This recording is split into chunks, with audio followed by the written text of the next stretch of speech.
Hi, my name's Simon Bennett. I'm the ZAP founder and one of the project leads, and this is a series of training sessions I'm giving for the folks here at Stackhawk. Last time I covered passive scanning, and this time I'm going to be talking about active scanning. So, first of all, what's the difference between them? Well, as the names kind of imply, passive scanning, you're just looking at, ZAP is just looking at the requests and responses and is not actually changing anything. Whereas active scanning is different because this is where ZAP is actually actively attacking your application. And this is quite important. It's the way we find the most interesting vulnerabilities, but also I've got to stress that you should have permission to test whatever application you're using active scanning on. Passive scanning is completely legal and completely safe. All you're doing is ZAP is kind of looking at the details that have already got to your computer. But when you're doing an active scan, you are actively attacking an application. So only attack applications that you're in control of or that you've had permission to test. So let's have a look at active scanning. So what I'll do is I will share my screen again. And hopefully you will now see ZAP. ZAP 210 again. And there are, with passive scanning, as I've mentioned before, there's no way to start and stop it. It kind of runs all of the time. But with active scanning, ZAP will not do active scanning on its own. You have to tell it to do it. And as with many ZAP tools, there are various ways of starting it. The easiest one is actually the automated scan. So if I go to the automated scan, and there should be, it'll remember the last 5 URLs. So I'm going to show the active scan against Budget, which I've got installed locally. Now, the active scan will automatically run by default, run the traditional spider. I've turned off the Ajax spider because we don't really need that with Budget. And the key thing is with active scanning, if I ran the active scanner now, it would do nothing at all because in ZAP, we separate the concepts of exploring your application from attacking it. At the moment, ZAP doesn't know about anything, so there's nothing to attack. Attacking is different from exploring kind of logically. Because we split these things, it gives us a lot more options, different ways to explore and different ways to attack applications. But I will just kick off the attack and you'll see the spider runs pretty quickly. There'll be a pause and then we've got the active scanner running. And you will see that the active scanner is taking quite a bit longer. So it's still on 0% at the moment. But you can see there's loads of requests going on. We've had 7,000 odd requests so far, up to 2% now. And because the active scanner will take longer, we have this option to show the scan progress. There's a little button here. So if I click on that, then you'll see all of the scan rules. So these are the active scan rules that we've defined, or the ones we've got installed and the ones that are being used at the moment. And we can see the progress. We can see how many requests, whether they've found any vulnerabilities, potential vulnerabilities, and the status. You can see they've completed there. So it's actually cross-site scripting. We've just found a cross-site scripting vulnerability. We can see the strength, which I will talk a bit more later. And actually, if I go to the response chart, we can actually see the number of responses we're getting. So we can actually see when the scan rules change. And I don't know if you can see down here, but we actually have different colors for different responses. So 100s, 200s, 300s, 400s, 500s in the HTTP response. So you can actually see the types of responses you're getting overall. And as well as actually being able to see what's going on, you can skip things as well. So you can go, okay, maybe, well, let's wait till we get to server-side injection. If I just click on that button there, we actually skip it. So that quit out of server-side code injection. And we don't have to wait until we get there. If we decide we don't want to run the format string scanner, we can actually finish that straight away. So you can see that nothing was run there and that has been skipped by user action. So we can see what's going on and we can skip individual rules. We actually can run as many active scanners as we like, or as our system can cope with, and you can actually select the different ones there. I'm going to stop this because it kind of don't need to, I think I've shown the essence of it there. It'll take a while. And you can see, because I've run the quick start scan, it'll now take us to the alerts, and we can see all the alerts. So this is a combination of the alerts which have been raised by passive scanning and active scanning. So one of the ones here is the reflected cross-site scripting. So that was raised by active scanning. And you can actually see here that we're saying the source is an active scanner, whereas if we go down to X-frame options, you can see that's a passive scanner checking for X-frame options. So that's the one way of starting the active scanner. What we can do is we can also start it from a context as well, or sorry, I shouldn't say context really, from either the sites tree or one of the other tabs. So what we can do is we can right-click on any of these nodes, and we've got the option to attack. We can select the spider, the active scanner, Ajax spider, fuzzer, all these things. We select the active scanner, then we get the starting point, which we've already selected, and you can actually change that if you want. Then we get the policy, and I'll kind of explain about the policy a bit, and the context as well. Now, at the moment, budget isn't in a context, so we can't choose, but we can have multiple contexts, and they can be overlapping. So you can actually got a choice of context. And if we had a context, then we would have, if any of that context had any users defined, with the option to scan as that particular user. Now, that's something I won't cover in this session because there's just too much to do, too much to cover. So that's something I will cover in a later session, or probably sessions on authentication. Recursing is basically, will you carry on down the tree? And I'll talk about the advanced options in a bit. We also have a filter, and the filter is a very quick way of choosing which type of requests to actually attack. So we can choose based on methods. So if you just want to attack post requests, you can do that by default. So if you haven't selected anything, then everything will be attacked. But if you just select post, then just the post will be attacked. And you can choose which codes, and you can include tags, and you can include regexes, and exclude regexes as well if you like. So that's one way, another way of kicking off the active scanner. And in the active scan tab as well, we've got this button here, and that takes you to the same dialog really. And actually, if we go up to tools, then we'll see that there is somewhere around active scan, and that just takes you to the same dialog. So we can get to the same dialog from multiple places.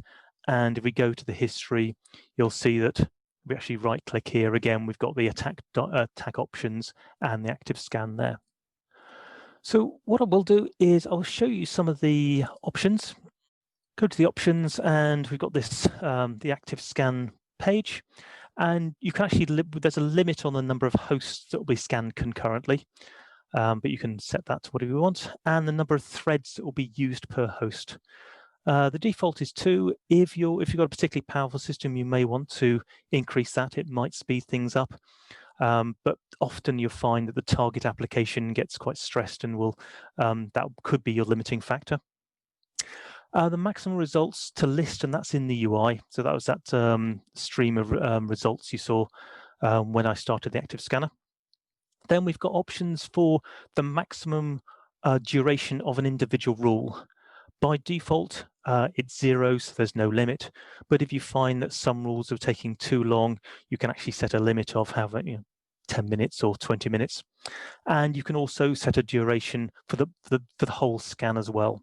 So if you want to make sure that your scan will only take 1 hour, you can select that.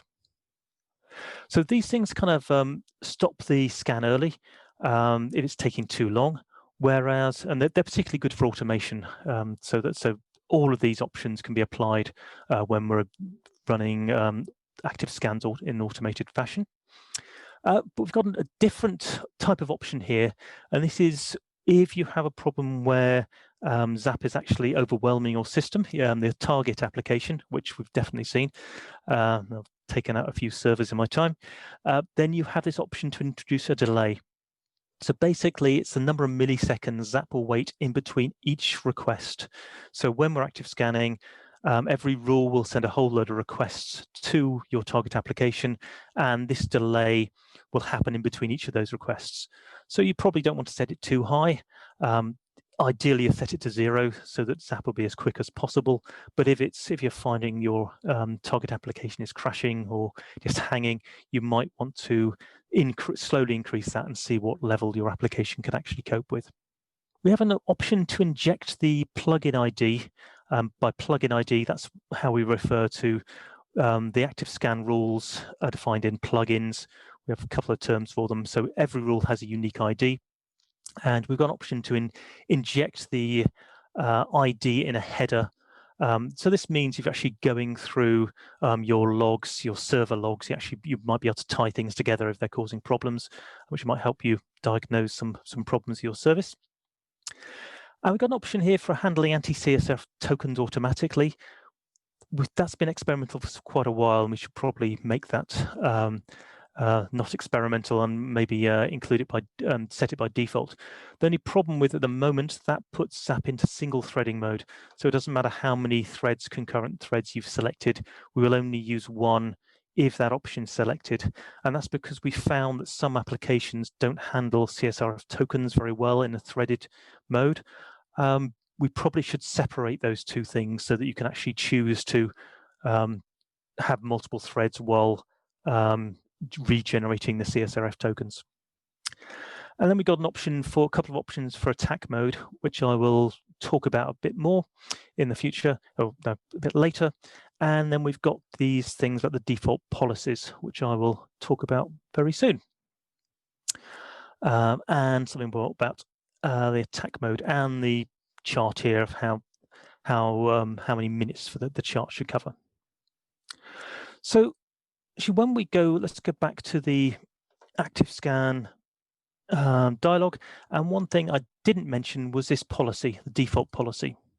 So the default policy basically covers all of the scan rules, but we have a policy manager, and you can get to it via the Scan Policy Manager button on the standard toolbar, or it's actually also available on the Active Scan toolbar as well. And that will show you all of the scan policies we have. So as you can see, we've just got the default policy. So we can modify that. And what we'll see is that this then shows us a kind of summary of the different categories of rules we have. And then when we select these, we'll see all the different rules that are available. And you can see, so client browser, we've only got the DOM-based cross-site scripting. For information gathering, we've got a lot more different types of rules. Injection, even more, some miscellaneous ones, and some server security ones.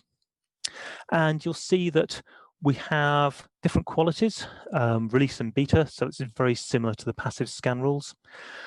And we have threshold, and this is the same as with passive scanning. So you've got the option of medium is the default, low means it's a low threshold, so the rule is more likely to raise alerts, which means you won't miss things, you're less likely to miss things, but you might get more false positives. And you've got a high threshold, which means ZAP will raise less alerts, typically. And so you could have less false positives, but you might have some false negatives. And you can choose to turn it off as well. Now, unlike the passive scan rules, we also have strength. And the reason we have this is, well, with passive scan rules don't have strength because all they're doing is looking at the requests and responses, and that happens very quickly. Whereas with the active scan rules, these are actively attacking your application. And we found that there's a balance. Really, we got two conflicting requirements. One, we would like to test things as thoroughly as possible. On the other hand, we would like to test things as quickly as possible. And the more requests we make, the longer things take. So what we do is we basically give you control here. And that's what the strength does. So the strength essentially comes down to the number of requests a scan rule will make. And we kind of work it out. It's not an exact science, but it's roughly based on the number of requests per parameter that the rule will attack. So some rules actually attack kind of the nodes of the site tree, and I'll kind of show that in a minute. But many of the rules will attack the individual parameters that are part of the request. And so the rules will for every parameter and every request, they will make a set of attacks. And at low threshold, we try and limit those to around 6 requests per parameter per page. At medium threshold, it's coming up to about a dozen. High threshold, it's kind of around 24 requests. And then we've got an insane level where it potentially could be hundreds of requests.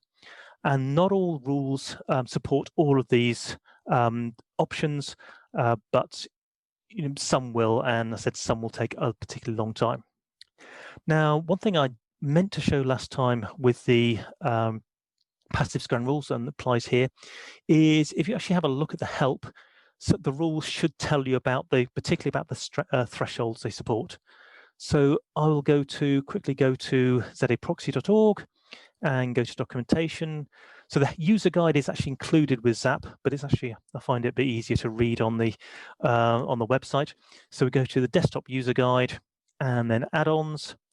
And so we've got the active scan rules here, and there will be, if I go down to here, cross-site scripting, you'll see if an XSS injection is located in a JSON response, a low risk and low confidence alert is raised. And this rule only scans HTTP put requests at a low threshold. So the rules will tell you what they do at different thresholds. Actually, if I go down to the passive scan rules, I think some of these have got a bit more information. So yeah, so character set mismatch. At all thresholds, you can see that the header versus meta content type, and low threshold. So we're quite explicit about exactly what these things do. So do actually have a look at, if you're having problems with a particular rule, if you don't think it's finding enough or you think it's finding too much, have a look at the help, and that will tell you what the thresholds do, and have a play with them as well. And the other thing is, so with the same with the passive scan rules, we actually link to the latest code. So hopefully that will then take me to the code so you can actually see exactly what these things do. And I don't think I'm going to have time to go through the code in this session, but hopefully in a future session I'll go into the code in more detail. I've talked now about the active scanning, but what I want to talk about now is attack mode, because attack mode is actually quite similar to active scanning. It is a form of active scanning, but it works in a different way. What I'll do is I will create a new session, and then I will go into attack mode. And when I go into attack mode, you'll get this warning dialog about rescanning all of the nodes when scope changes. Chances are you probably want to say yes to this, but read up about it, and if you start using attack mode a lot. And I think some people do seem to use attack mode in when doing automated scanning, but I kind of think it's much more of a manual process. So I'm actually going to go to the manual explore option and going to launch a browser. And attack mode at the moment is not going to do anything. That is because attack mode automatically follows you around. Now, if we attacked everything that ZAP saw, then you can see we'd start attacking all of these other sites, including in this case a load of Mozilla ones, and I don't want to do that at the moment. So attack mode will only work when you add something to the context, and when you add something to the context that is in scope. So I think I mentioned those about context and scope before. So what I'll do is I will right click, and I'm going to include this in the default context. And as soon as I do that, you'll see that the active scanner makes a load of requests. So what it's doing now is the active scanner, the attack mode, will essentially follow me around. I haven't explored the application yet, but as I go around, it will then start following me. And I find this particularly useful if you're doing a manual test on an application and you want to focus on one particular area. So you want to have a look at one particular area, and we'll see that probably, yep, we've already got some alerts here. So cross-site scripting, so DOM-based and reflective. So rather than spidering the whole thing, it just follows you around. This is particularly useful when you've got a really big application. You can go, okay, I'm just going to focus on one particular area, and then in attack mode, ZAP will kind of follow you around and will only attack the things that you look at. So you can avoid things that you don't want to test, or you know where there's potential problems. But the thing is, if I kicked off the spider now, then essentially it'll be the same thing as spidering, then doing the attack mode, and ZAP would start trying to attack everything. You'll notice that in attack mode, he's got his own kind of progress here. You can't stop it, and there's no progress. That is because the attack mode will never finish, or the attack mode will only finish when I stop browsing. So as soon as I go to a new page, if it's in scope, then the attack mode will start attacking it. So we don't know. So that's why I always stick at the 0%, and you can't see the progress because we don't know where we are. You know, the rules run very quickly because they're on individual pages, and we can't stop it. The only way we can stop it is by basically going back into standard mode or any of the other modes. So that is the attack mode. Actually, one thing I should have said is, yeah, I didn't actually go into any details about the policy. I should point out we can create policies. So you've got a default policy, but we can add one. And so let's call this SQLI only. And what we can say is we can define exactly which rules we want to run and at what thresholds and what strengths. So if you want to limit what you want to do, then probably the easiest way, what I often do is I apply off to everything. And then we're starting with a blank canvas. And then we can go in and we go, okay, well, actually we want to go, right, SQL injection, we want that, say we want it high. And then medium, and you can set all of these things. So you can define at a very fine level exactly what thresholds, which strengths. So actually, let's put that as a high as well. So you can define a scan policy that matches exactly what you want, and you can define as many scan policies as if you like. And we've got these controls at the top, which apply defaults to across either all thresholds and strength across everything, or across the release, beta, and alpha rules. So you can apply things very quickly to everything, but then you can go to the individual things, and actually you can change things at a kind of category level as well. So you can put all of those to low, or because we're SQL injection only, we don't want any of those. So you can kind of change this policy to match exactly what you want it to do. And you can have multiple policies. And if I do that and add that, then when I go and create a new scan, you'll see I've got the option to choose the default policy or the SQL only policy. And actually, when we've got if we go to the active scan option here, you'll see that we've got a default active scan policy, but we've also got an attack mode scan policy. So that you can have a different policy for attack mode. There are some things you want to, just a few things you want to use. Maybe you want to do SQL cross-site scripting injection at a high strength. You could do that. You could just do that while you're browsing around your application. So that's attack mode and policies. Does that all make sense to everyone who's listening live? Yeah, I just have one question, Simon. Sure. Is there a standard language or template for writing these rules? For writing the active scan rules? That's right. Yes. So basically, go to scripts, and we have we've got we've got loads of different types of scripts. The key ones here are the active scan rules. And if we go to templates, you'll see we've got templates for pretty much all of the languages we support. So GraalJS, we've got JavaScript, Python, Ruby, Zest, which I'll cover later, another session, and Groovy. So these templates are, they've got instructions with them, and we've got different methods or functions for scanning a node and for scanning individual parameters. We've got an example code there.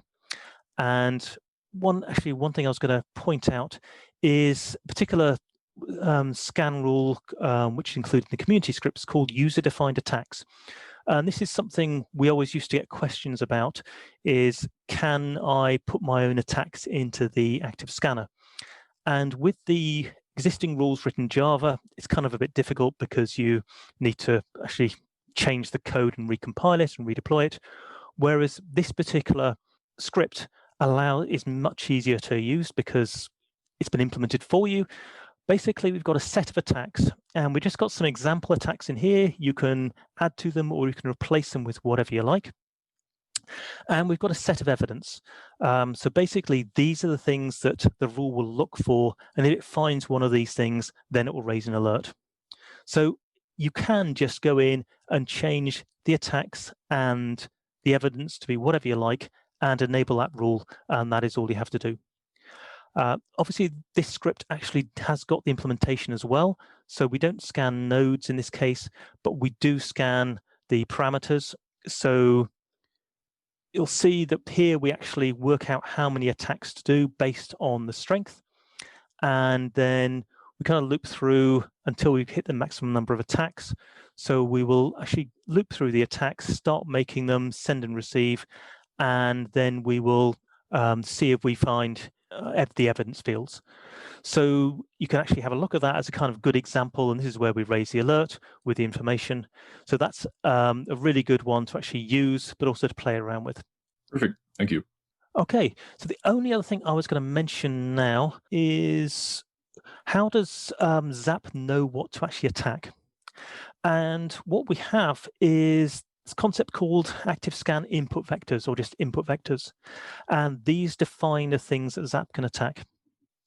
So we have a set of built-in ones. So we've got the URL query strings, an option to add another kind of random query parameter, post data, and we attack the URL path. This is not turned on by default because it does slow the active scanning down. Attacking headers and cookie data. Again, these aren't on by default. So if we want to attack these things, make sure you enable them. Script input vectors, which you will want enabled, particularly if you're using scripts. And then we've got a whole set of things, but form data, XML tags, and attributes, JSON, Google Web Toolkit, data, direct web remoting. And we've got some options here for things that will be ignored. So there are a set of parameters, so things like session IDs, PHP session, a whole load of things which typically you're less likely to find problems with, but you can change these, you can remove them, you can add things there. So if you've got some common parameters in your own application that you're really sure about and you want to speed things up a bit, then you can add those in the ones which should be ignored. So this is how these are the built-in ones, but even better than that, we actually have script input vectors. So you can define your own input vectors. So we've got example ones and some of these are added by some of the add-ons. So things like SOAP support and GraphQL, those are added by the add-ons. We've got things like JSON strings. So if you have a custom format, it doesn't have to be particularly complicated, but just anything which ZAP won't understand by default, then you can write a script which will understand that and will basically tell ZAP what it means. So if you've got some requests, and normally ZAP would attack the whole parameter, but you can actually explain to ZAP how to break that down and attack elements within those parameters. So normally I go into things like the API and the code, but I think I'm kind of a bit pushed for time. So to try and keep it to the half an hour. So I will definitely cover those in a future session. One thing I will mention, because I forgot to mention it last time, if you go to the blog and then go to the hacking tag, you will see some blog posts that I wrote 2014, a while ago, but we have updated them to, they should still point to the latest code, because it has moved a couple of times since since these were written. But it'll talk about why you might want to start hacking on ZAP, how to get started, and particularly reason I wanted to flag them now is passive scan rules and active scan rules. So it explains what the classes are, what the kind of key methods and classes and objects are, and how to actually start with simple examples and debugging, and the same with active scan rules as well. So if you do fancy having a go, getting involved with ZAP, and I do kind of often point people towards the scan rules because they're fun things to work on.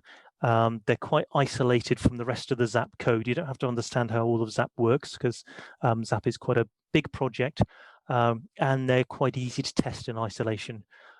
So if you fancy getting involved with ZAP, then the active and passive scan rules are a good way to start, and those blog posts will tell you more about them. That is everything that I was planning on going through this time. Thank you very much. Please see you next time.